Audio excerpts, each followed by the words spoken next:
My dear students, today we are going to discuss about partnership firm. Last lecture में हम लोगों ने proprietorship के बारे में बात करी थी, सोल प्रोप्राइटरशिप या सोलोप्रेन्योर के बारे में बात करी थी। एंटरप्रेन्योर के ऊपर हम लोगों ने ऑलरेडी एक लेक्चर सीरीज बना के 2-3 लेक्चर की सीरीज है, बहुत इंपॉर्टेंट है, बहुत रेलेवेंट है। प्रीवियस लेक्चर पे हम लोगों ने प्रोप्राइटरशिप के बारे में बात करी थी और हमें ये पता है कि प्रोप्राइटर एक सिंगल इंडिविजुअल होता है जो वन मैन आर्मी की तरह पूरा अपना बिजनेस मैनेज करता है। वो अपने हेल्प के लिए एम्प्लॉय हायर कर सकता है लेकिन पार्टनर नहीं बनाता है, क्योंकि अगर वो पार्टनर रखेगा तो वो बिजनेस का फॉर्म चेंज हो जाएगा। वो कौन से फॉर्म में आ जाएगा? वो पार्टनरशिप फॉर्म में आ जाएगा। और हम लोग ये जो टॉपिक पढ़ रहे हैं partnership form, it's come under forms of business. तो फॉर्म्स ऑफ बिजनेस में आपको 4 लेक्चर मिलेंगे। पहला मिलेगा सोल प्रोप्राइटरशिप के ऊपर, जो कि ऑलरेडी मैंने आपको उसके बारे में बता दिया है।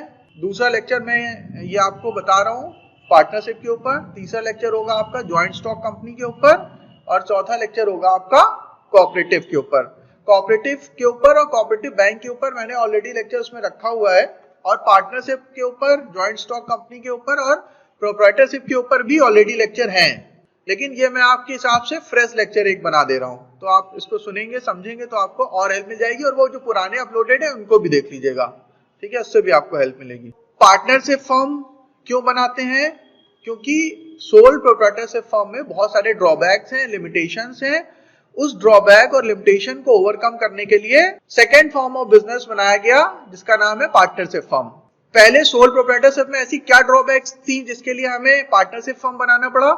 सोल प्रोप्राइटरशिप में क्या क्या ड्रॉबैक थे कि पहली बात, ये फंड रेज नहीं कर सकता था, उसको प्रॉब्लम होती थी फंड रेज करने में, यानी कि बिजनेस को एक्सपैंड करना मुश्किल था। मैंने आपको एग्जांपल दिया था फ्रूट सेलर का, कि अगर उसको अपने बिजनेस को नेक्स्ट लेवल पे लेके जाना है, एक उसकी छोटी शॉप है, अब वो बड़ा फ्रीजर लगाना चाहता है, ग्लो साइन बोर्ड लगाना चाहता है, अपने लिए ऐप बनवाना चाहता है, अपने लिए वेबसाइट बनवाना चाहता है, वो अपने बिजनेस को ऑनलाइन भी लेके जाना चाहता है। वो चाहता है कि वो सिर्फ उसके मोहल्ले के लोगों को फ्रूट्स और वेजिटेबल ना बेचे, बल्कि वो अपने शॉप के रेडियस के 5 से 10 किलोमीटर के लोगों को अपने फ्रूट्स और वेजिटेबल बेच पाए। तो उसके लिए वो कुछ डिलीवरी बॉय भी हायर करना चाहता है, एक बैक एंड वाला बंदा भी हायर करना चाहता है जो उसके बैक एंड में बैठ के उसके ऑर्डर को देखता रहे और वो डिलीवरी बॉय को अपडेट करता रहे कि अब इस लोकेशन से जाना है, अब इस लोकेशन में जाना है, तो ये सब मैनेज करे। तो ये वो अपने बिजनेस को नेक्स्ट लेवल पे लेके जाना चाहता है। तो इसके लिए उसको पैसे की जरूरत है, लेकिन उसको पैसा कौन देगा? उसके फ्रेंड फैमिली मेंबर तो दे सकते हैं, लेकिन वो भी बहुत ज्यादा नहीं देंगे। बैंक बड़ा मुश्किल है देना, या अगर देगा भी तो उसमें भी बड़ी प्रॉब्लम आएगी, प्रोसेस बड़ा लंबा है और लिमिटेड ही मिलेगा उसको। तो बहुत सारे प्रॉब्लम होते थे। फिर क्या है कि वो उसका जैसे ही प्रोप्राइटर खत्म हुआ, बिजनेस भी खत्म हो गया। तो ये भी एक बहुत बड़ा प्रॉब्लम है। बिजनेस में परपेचुअल सक्सेशन होना चाहिए। फाउंडर या प्रमोटर अगर रहे या ना रहे, लेकिन बिजनेस चलता रहना चाहिए। अटल बिहारी वाजपेयी जी का किसी ने बोला, भाषण सुना है संसद में, कौन सा? और आगे सरकारें आएंगे, ये देश रहना चाहिए। तो उसी तरह से एंटरप्रेन्योर, बिजनेसमैन, फाउंडर आएंगे जाएंगे, जिंदा रहेंगे मरेंगे, लेकिन सो मस्ट गो ऑन। बिजनेस हमेशा जिंदा रहना चाहिए, बिजनेस चलता रहना चाहिए, क्योंकि बिजनेस से इकोनॉमी को, बहुत सारे लोगों को बहुत फायदा होता है। तो मैंने आपको एग्जांपल भी दिया था कि कई सारे फाउंडर, बिजनेसमैन जो अब इस दुनिया में नहीं है, लेकिन उनका बिजनेस फ्लरिश हो रहा है। स्टीव जॉब ने एप्पल बनाया, JRD टाटा ने टाटा ग्रुप बनाया, धीरू भाई अंबानी ने रिलायंस इंडस्ट्रीज बनाई, और बहुत सारे लोगों ने बहुत सारी कंपनियां बहुत पहले बनाई, वो अभी भी चल रही हैं सक्सेसफुली। क्यों? क्योंकि उन्होंने सोल प्रोप्राइटरशिप बिजनेस मॉडल को शुरू तो किया, लेकिन बाद में उसको अपग्रेड करके वो पार्टनर से फिर ज्वाइंट स्टॉक कंपनी पे ले गए। तो यानी कि सोल प्रोप्राइटरशिप फर्म में काफी सारे ड्रॉबैक्स हैं। उन ड्रॉबैक्स को ओवरकम करने के लिए हमें पार्टनरशिप फर्म में जाना पड़ता है। पार्टनरशिप फर्म में जाने का मेन मकसद ये है कि पहली बात तो ये कि जो सोल प्रोप्राइटर है, मान लीजिए उसकी एक्सपर्टीज है मार्केटिंग में, वो सेल्स अच्छी कर लेता है, लेकिन टेक्निकल हैंड उसका बहुत वीक है। उसको ऐप के बारे में, वेबसाइट के बारे में, टेक्नोलॉजी के बारे में उतनी जानकारी नहीं है। लेकिन उसका एक दोस्त है, उसने बीटेक कर रखा है, जिसको ऐप के बारे में, टेक्नोलॉजी के बारे में बड़ी अच्छी जानकारी है, उसने MBA कर रखा है, तो वो मार्केटिंग और सेल्स अच्छे से कर लेता है। तो दोनों कहते हैं ठीक है हम लोग मिल जाते हैं। फिर अब उनको प्रॉब्लम क्या आ रही है, यार अकाउंट कैसे मैनेज करें, फंड कैसे मैनेज करें, कहां से इनपुट हो रहा है, कहां से आउटपुट आ रहा है, कितना टैक्स लग रहा है, कहां से फंड रेज करना है, कहां पे इन्वेस्ट करना है, कहां पे वर्किंग कैपिटल मैनेज करनी है।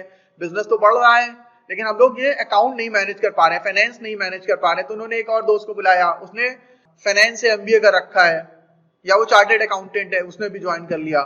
तो इस तरह से जो पार्टनरशिप फर्म है वहां पे क्या है कि आप स्किल्स के हिसाब से पार्टनर्स हायर कर सकते हैं, पार्टनर ऐड कर सकते हैं। और अगर कोई एम्प्लॉय अगर आप रखेंगे तो एम्प्लॉय उतना डेडिकेशन से काम नहीं करेगा, सैलरी भी बहुत ज्यादा लेगा। और जब आप बिजनेस स्टार्ट कर रहे होते हैं तो आपके पास इतना पैसा सरप्लस नहीं होता है कि आप सैलरी बहुत ज्यादा दे पाए या बहुत अच्छे एम्प्लॉय हायर कर पाए।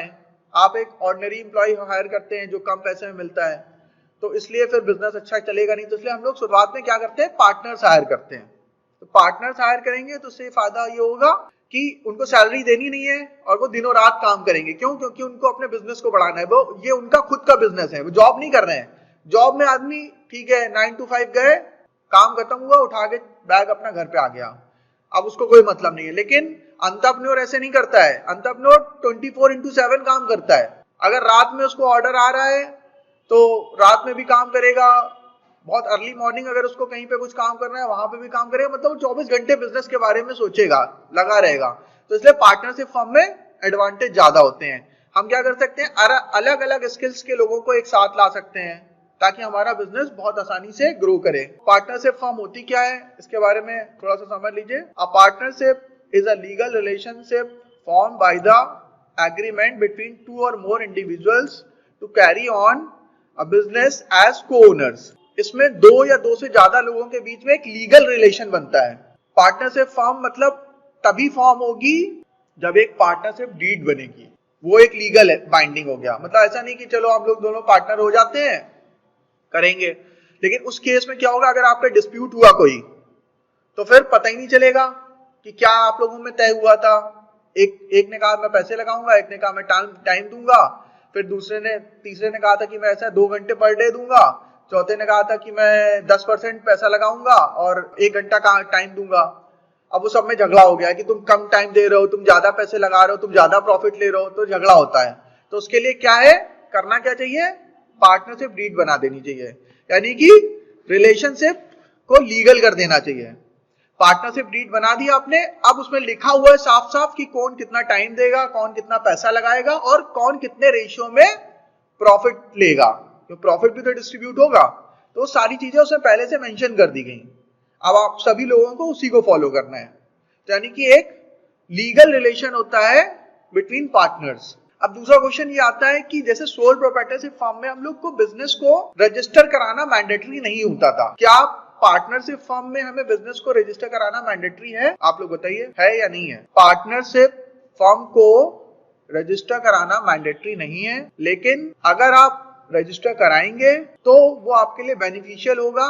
किस तरह से बेनिफिशियल होगा कि अगर मान लीजिए किसी कंपनी ने आपके ऊपर केस कर दिया, आपको सू कर दिया, तो उस केस में अगर आपकी पार्टनरशिप फर्म रजिस्टर्ड है तो आप उसको रिप्लाई कर पाओगे, आप किसी के ऊपर केस कर पाओगे। अदरवाइज अगर आपकी कंपनी रजिस्टर्ड नहीं है, पार्टनरशिप फर्म रजिस्टर्ड नहीं है, तो आपके ऊपर तो केस हो जाएगा, लेकिन आप किसी वेंडर के ऊपर, किसी डिस्ट्रीब्यूटर के ऊपर, किसी पार्टनर के ऊपर, किसी क्लाइंट के ऊपर कोई केस नहीं कर पाओगे। तो पार्टनरशिप फर्म अगर रजिस्टर्ड है देन ओनली वो एलिजिबल होगी किसी के ऊपर लीगल एक्शन लेने के लिए, अदरवाइज वो लीगल एक्शन नहीं ले पाएगी। तो इसलिए रजिस्टर करा लेंगे तो ज्यादा अच्छा है, अदरवाइज मैंडेटरी नहीं है। इसमें देखिए आगे क्या लिखा है, each member of such a group is individually known as partner and collectively the members are known as partnership firm। जो ये फर्म होती है पार्टनरशिप, उसमें हर एक इंडिविजुअल मेंबर को पार्टनर कहते हैं और सारे ग्रुप को पार्टनरशिप फर्म कहते हैं। और ये जो फर्म गवर्न होती है वो इंडियन पार्टनरशिप एक्ट 1932 से गवर्न होती है। और इसमें अमेंडमेंट कब हुआ, एक मैंने आपको बताया कि 2013 में अमेंडमेंट हुआ था, उसमें 100 पार्टनर्स हो गए थे, फिर 2014 में उसको अमेंड करके मैक्सिमम 50 पार्टनर्स, क्योंकि 100 मतलब बहुत हौच पौच हो रहा है, फिर तो ज्वाइंट स्टॉक कंपनी जैसा बन गया। 100 पार्टनर समझ ही नहीं आ रहा कौन सा पार्टनर कहाँ है, ठीक है, किसका क्या काम है, बहुत उलझाऊ हो जाएगा, कॉम्प्लिकेटेड हो जाएगी। तो 50 पार्टनर तक ठीक है। Now characteristics of partnership firm, ये पीएफ प्रोविडेंट फंड नहीं है, वो शॉर्ट में पार्टनरशिप फर्म है। तो कैरेक्टरिस्टिक्स वाले पॉइंट आपने नोट कर लिए होंगे उम्मीद है। इसमें क्या कह रहा है, पहला पॉइंट हम लोग ने डिस्कस कर लिया कि ये थोड़ा पुराना डेटा है, अभी अमेंड हो चुका है, तो इसमें आपको लिखना है maximum 50 minimum 2, number of partners maximum 50 minimum 2, ये लिखना है फर्स्ट पॉइंट में और कुछ मत लिखिएगा। सेकंड, कॉन्ट्रेक्चुअल रिलेशनशिप, इनके बीच में एक कॉन्ट्रैक्ट होता है, उस कॉन्ट्रैक्ट को क्या कहते हैं, पार्टनरशिप डीड कहते हैं, पार्टनरशिप डीड, DEED। तो ये आपको ध्यान रखना है कि पार्टनरशिप डीड क्या होती है। Partnership deed is contractual agreement between members of partnership firms. Now third point, competence of partners, कौन कौन लोग पार्टनरशिप फर्म में पार्टनर बन सकते हैं। 2 लोग पार्टनर नहीं बन सकते हैं, एक माइनर और एक इंसॉल्वेंट पर्सन, मानसिक स्थिति ठीक नहीं है वो भी नहीं बन सकता है, साउंड मेंटल लेवल का होना चाहिए ये वैसे, लेकिन कोई कैसे आइडेंटिफाई करेगा, इसलिए ये 2 पॉइंट लिखे हुए हैं। तीसरा तो कॉमन प्रैक्टिस में रहता ही है कि कोई समझदार इंसान को ही पार्टनर बनाया जाता है। तो कॉम्पिटेंस ऑफ पार्टनर्स में माइनर का मतलब बिलो 18 ईयर ऑफ एज, वो पार्टनर नहीं बन सकता। और इंसॉल्वेंट कौन। 4 point, share of profit and loss in absence of agreement, they share it equally. मतलब अगर 4 पार्टनर हैं और 100 रुपए का प्रॉफिट होता है और कोई एक एग्रीमेंट नहीं बना हुआ है, तो वो चारों लोग कितना कितना शेयर कर लेंगे आपस में, 20-25%। 5 पार्टनर हैं, 100% का प्रॉफिट हुआ, they used to share 20% each, अगर एग्रीमेंट नहीं है तो। अगर एग्रीमेंट बना है, आपकी पार्टनरशिप डीड बनी हुई है, तो उसमें लिखा होगा कि पार्टनर ए को कितना मिलेगा, मिस्टर एक्स को क्या मिलेगा, मिस्टर वाई को क्या मिलेगा, वो सब लिखा होगा पहले से। अगर नहीं लिखा है तो फिर ऐसे ही करेंगे। एक और इसमें बहुत बड़ा ड्रॉबैक होता है, अभी हम लोग एडवांटेज डिसएडवांटेज के बारे में बात करेंगे।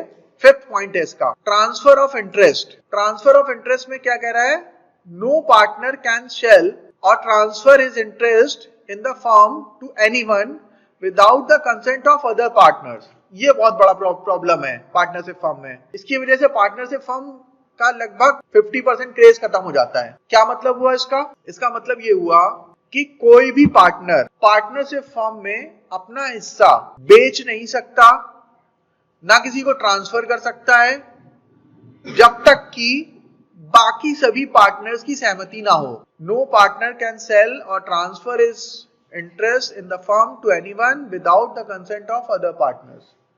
जब तक आप अपना हिस्सा ना किसी को बेच सकते हैं ना ट्रांसफर कर सकते हैं, जब तक कि बाकी सारे पार्टनर उसके लिए सहमत ना हो।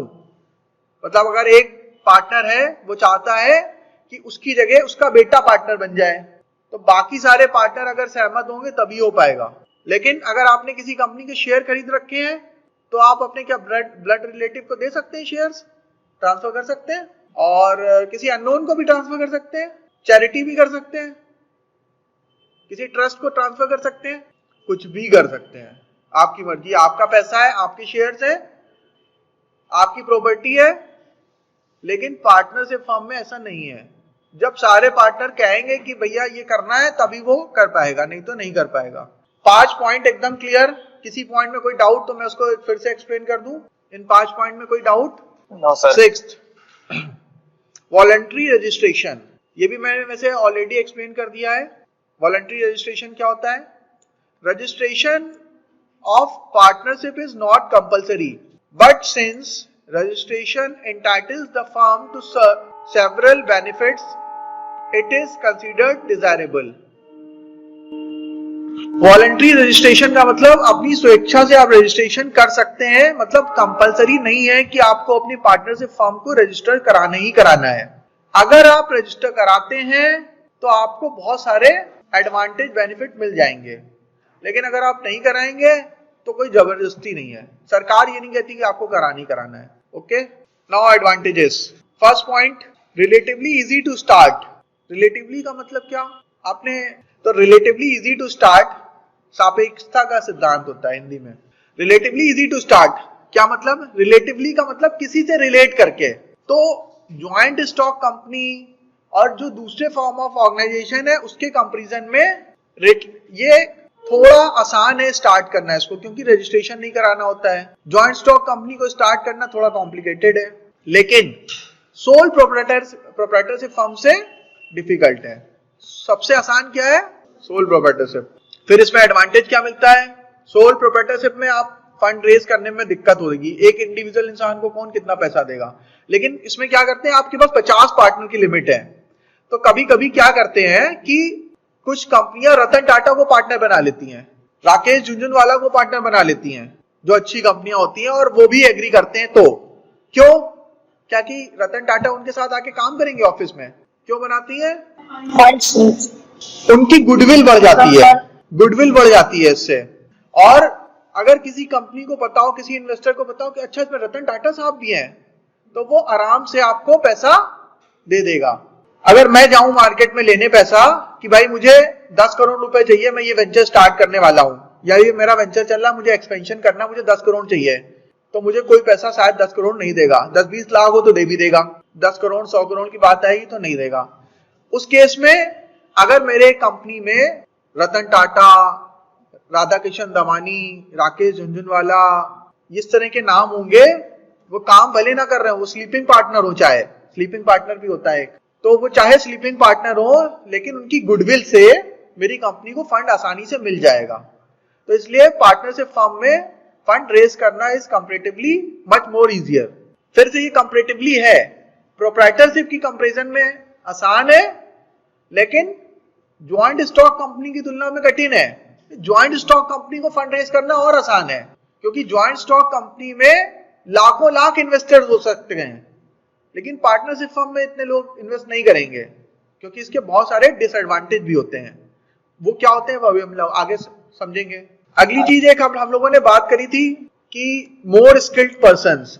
जैसे मैंने आपको एग्जांपल दिया था कि मैं एक कंपनी स्टार्ट करता हूं, मेरी मार्केटिंग स्किल अच्छी है, लेकिन मैं टेक्निकली बहुत ज्यादा साउंड नहीं हूं, मैं फाइनेंशियली बहुत ज्यादा साउंड नहीं हूं, या मुझे ऑडिट करना और अकाउंट मेंटेन करना ये सब नहीं आता है, तो मैं क्या करूंगा, एक मैंने चार्टर्ड अकाउंटेंट फ्रेंड हायर कर लिया, या एक ऐसे बंदे को हायर कर लिया, हायर क्या कर लिया, पार्टनर बना लिया। हायर करना तो दूसरी चीज हो गई, सैलरी देनी पड़ेगी, जो कि दे नहीं सकते, इतना पैसा नहीं है। तो मैंने एक ऐसे दोस्त को पार्टनर बनाया जिसने फाइनेंस से एमबीए किया है, एक ऐसे दोस्त को पार्टनर बनाया जिसने बीटेक कर रखा है, एक ऐसे दोस्त को पार्टनर बना लिया जिसने एमसीए कर रखा है, फिर एक ऐसे दोस्त को पार्टनर बना लिया जिसने मार्केटिंग से एमबीए कर रखा है। तो अब क्या हो गया, मेरी मार्केटिंग भी चल गई, मेरा अकाउंट भी मैनेज हो गया, टेक्निकल भी काम हो गया, अब सारे लोग मिलके काम कर रहे हैं, सबने अलग अलग डिपार्टमेंट हायर कर लिया। एक एचआर एमबीए वाले को भी हायर कर लिया, वो एमबीए उसका काम कर रहा है, हायर कर लिया, फिर गलत वर्ड बोल रहा हूँ, पार्टनर बना लिया। एक ऐसे दोस्त को पार्टनर बना लिया जिसने एचआर से एमबीए कर रखा है, तो वो क्या करेगा, हमारे कंपनी का पार्टनरशिप फर्म का हायरिंग डिपार्टमेंट देख लेगा, एचआर किसको हायर करना है, किसको फायर करना है, किसका रेम्युनरेशन होगा, सैलरी बढ़ानी है, किसका अप्रेजल करना है, किसका बोनस देना है, ये सब सारी चीजें, ग्रीवेंस हैंडलिंग करनी है एम्प्लॉय की, ये सब सारी चीजें वो देख लेगा। तो पार्टनरशिप फर्म में ये एडवांटेज होता है कि मोर स्किल्ड पर्संस, बहुत सारे स्किल्ड पर्सन आपको मिल जाते हैं एज अ पार्टनर, और उनको कोई सैलरी भी नहीं देनी पड़ती है। अगर प्रॉफिट आएगा कंपनी को तो सारे लोग अपने हिसाब से डिस्ट्रीब्यूट कर लेंगे, जो कि आपने पार्टनरशिप डीड में पहले से मेंशन कर रखा होगा। और अगर प्रॉफिट नहीं आएगा तो आपको सैलरी नहीं देनी है उनको, सैलरी आपको सिर्फ छोटे एम्प्लॉइज को देनी है, फ्रंट लाइनर्स को देनी है। Next point is loss sharing. Sole proprietorship के केस में अगर मैंने 10 लाख लगाए, बिजनेस डूब गया, पूरे 10 लाख मेरे खत्म हो गए। सोल प्रोप्राइटरशिप के केस में मैंने 10 लाख लगाए, कंपनी के ऊपर 50 लाख की लायबिलिटी है कंपनी के ऊपर 50 लाख की लायबिलिटी है, 10 लाख जो लगाए तो डूब गए, 40 लाख की लायबिलिटी अभी मुझे अपनी प्रॉपर्टी को भर के देनी पड़ेगी। मेरे बैंक अकाउंट सीज कर दिया जाएगा, मेरे घर को नीलाम कर दिया जाएगा, वो 40 लाख वसूल लिए जाएंगे। इसमें क्या है, सारा का सारा बर्डन एक ही इंडिविजुअल के ऊपर आ जाता है। पार्टनरशिप के केस में क्या है, 50 लाख रुपए लगे और उसमें 50 पार्टनर हैं, सबने 1-1 लाख रुपए लगा दिए, मान लो फॉर एग्जांपल, किसी ने कम ज्यादा भी लगाए होंगे। अभी क्या है कि 1 ही लाख रुपए का नुकसान हुआ, तो 1 लाख का नुकसान चलो फिर भी अफोर्डेबल है, लेकिन किसी का 50 लाख का नुकसान हो गया, 10 लाख तो उसके थे वो खत्म हो गए, 40 लाख का कर्ज हो गया। अब वो पूरी जिंदगी कमाएगा तो कर्ज ही भरता रहेगा, उसकी जिंदगी तो बन गई एक बंधुआ मजदूर वाली।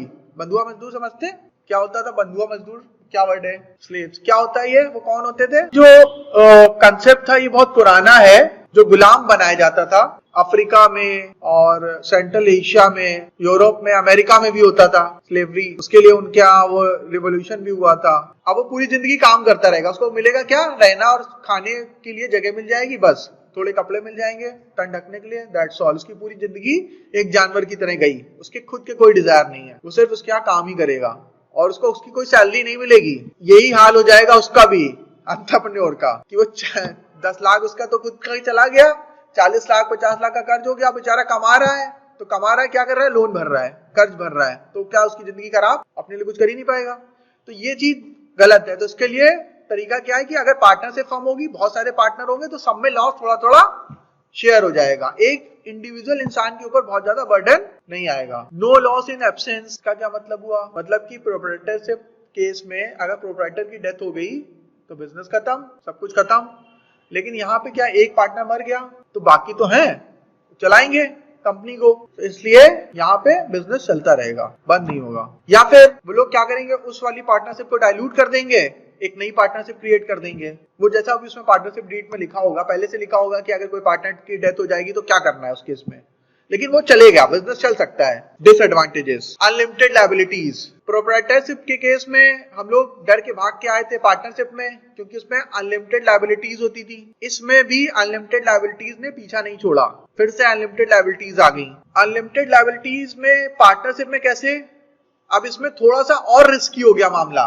मान लीजिए किसी कंपनी में 5 पार्टनर हैं और इसमें से एक बदमाश पार्टनर आ गया, एथिकल नहीं है, जो लालची है, जो धूर्त है। तो उसने क्या किया, पार्टनरशिप फर्म बहुत अच्छा काम कर रही है, बहुत अच्छा परफॉर्म कर रही है, और वो जो धूर्त पार्टनर था वो उस कंपनी का अकाउंट मेंटेन करता था, उसका काम ये मिला था उसको करने का। अब उसने क्या किया साहब, कंपनी के नाम पे खूब पैसे उठा लिए मार्केट से, क्योंकि अच्छी। तो अनलिमिटेड लायबिलिटीज यहाँ पे भी पीछा नहीं छोड़ रही है। अगर एक पार्टनर ने गड़बड़ करी, उसने कंपनी की गुडविल के बेसिस पे बहुत सारे पैसे उठा लिए मार्केट से, और वो पैसे उसने खुद ही खा लिए, पार्टनर्स को पता ही नहीं चला। सारे पार्टनर सोच रहे हैं वो फंड मैनेज कर रहा है, अकाउंट्स देख रहा है। बाद में जब बहुत भयानक लॉस हो गया, सामने लोगों ने मीटिंग हुई, देखा तो देखा कि घाटा चल रहा है, एक के 50 लाख देने हैं, दूसरे के 1 करोड़ देने हैं, दूसरे के 10 लाख देने हैं, ऐसे करके। तो ये हो गया। इसका मतलब क्या हुआ कि जो पार्टनर फेयर डीलिंग कर रहे थे, जिन्होंने अच्छे से पैसा लगाया था और अपना ही सिर्फ प्रॉफिट ले रहे थे, काम कर रहे थे मन लगा के, उन सबको वो जो टोटल लॉस है उसको कवर करना पड़ेगा, भरना पड़ेगा अपनी पर्सनल प्रॉपर्टी से, अपने पर्सनल अकाउंट से, अपनी पर्सनल वेल्थ से। ये बहुत रिस्की है।